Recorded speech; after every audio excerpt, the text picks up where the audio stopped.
Ya, Assalamualaikum warahmatullahi wabarakatuh. Balik lagi bersama saya di channel Dakwah 313 Komedi. Kali ini saya akan wawancara tentang seputaran anak rantau. Sekarang saya sudah bersama teman saya di sini yang bakalan jadi narasumbernya. Gini Mas, kenalan Mas, namanya siapa? Widi.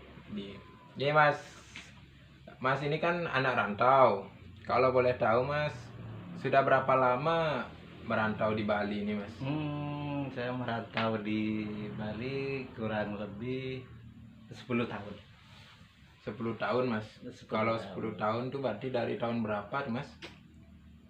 Aduh, sekarang udah 2020 Berarti ya. 2010-an Mas ya? 2010-an. Alasannya merantau itu karena apa Mas? Apa karena nggak ada pekerjaan di sana atau mungkin iri, mungkin melihat orang-orang lain yang merantau itu mereka sukses atau bagaimana Mas alasannya? Cari pengalaman aja lah, biar ada kesibukan. Cuma mencari pengalaman. Cari pengalaman aja. Terus bagaimana rasanya nih Mas menjadi anak rantau yang pertama kalinya ada di rantauan orang pertama kali itu gimana rasanya? Ada sedihnya, ada sukanya, ada dukanya, banyak sekali. Nggak bisa disebutin sih kalau masalah sedih, ya ingat sama orang tua, banyak aja. Terus menjadi anak rantau itu pasti sulit Mas karena jauh dari keluarga kan, Iya. terutama orang tua.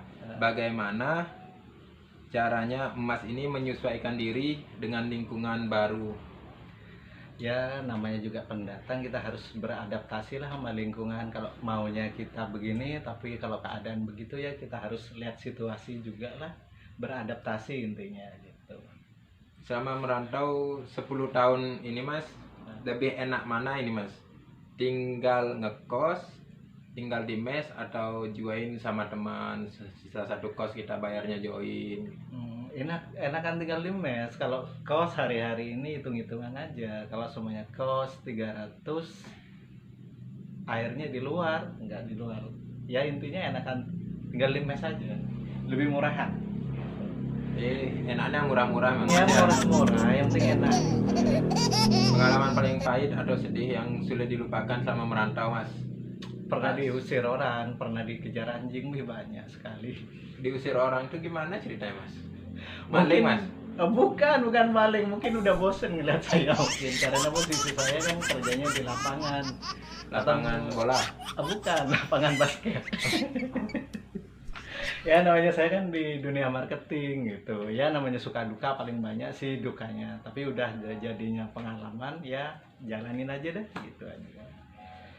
Mas, terus selama 10 tahun ini merantau, apa yang sudah Mas bisa capai selama 10 tahun ini dari jerih payahnya hidup di rantauan orang? Contohnya seperti apa? Mungkin rumah, mobil atau apa? Mungkin bisa diceritakan. Alhamdulillah ya, selama jadi anak rantau, dari hal yang terkecil, duka pasti ada, suka itu pasti akan datang. Ya dari hal kecil bisalah kayak nabung. Kalau masalah beli ini tuh maaf gak bisa ngejelasin, intinya bisa menabung lah walaupun kecil. Bisa lah untuk ngirim-ngirim orang tua. Alhamdulillah bisa. Satu bulan sekali Bisa. pasti lah ngirim itu Mas ya, bisa ya? Bisa. Ya. Kalau boleh tahu nih Mas, menurut Mas sukses atau tidak suksesnya kita di rantauan itu apa?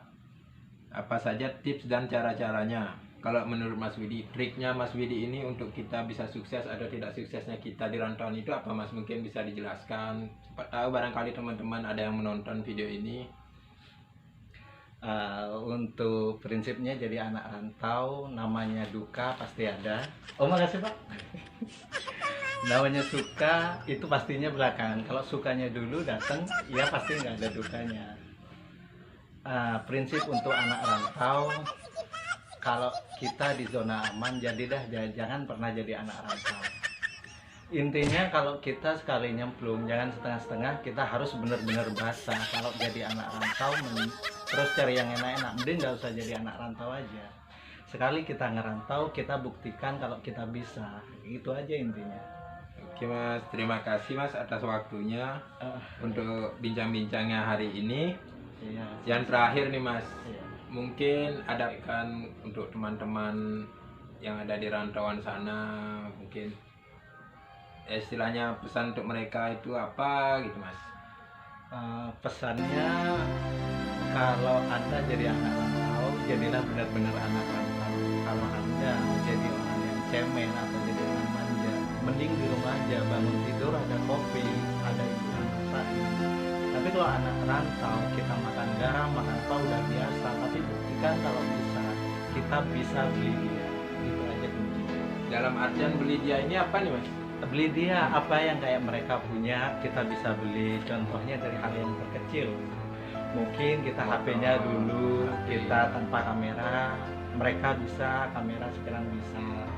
Mereka jual tanah, kita bisa beli tanah. Itu aja kuncinya. Oke Mas, terima kasih nih Mas untuk waktunya hari ini.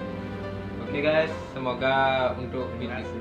video kali ini bermanfaat untuk yang nonton, dan untuk kalian anak-anak rantau, jadilah diri sendiri dan tetap optimis, kalian mampu. Guys,